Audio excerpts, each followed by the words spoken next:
How to delete all apps on iPhone. Hey everyone, welcome back to our channel. In this video I will guide you on how you can delete all apps on iPhone, so make sure to watch the video till the end. Now there isn't a certain way to delete all the apps at once, because you can't just select all apps and just hit only one button to remove and then they're going to get removed. That's not how it works on iPhone. What you have to do is, if you'd like to remove a certain app from here, you just have to long press on a certain app and then just tap the remove app option.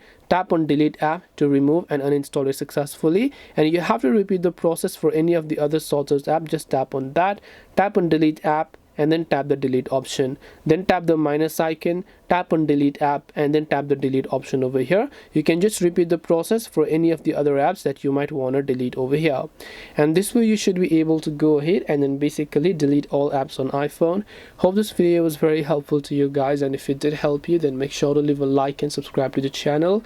If you have any questions, feel free to leave them down. Thank you for watching and see you in the next video.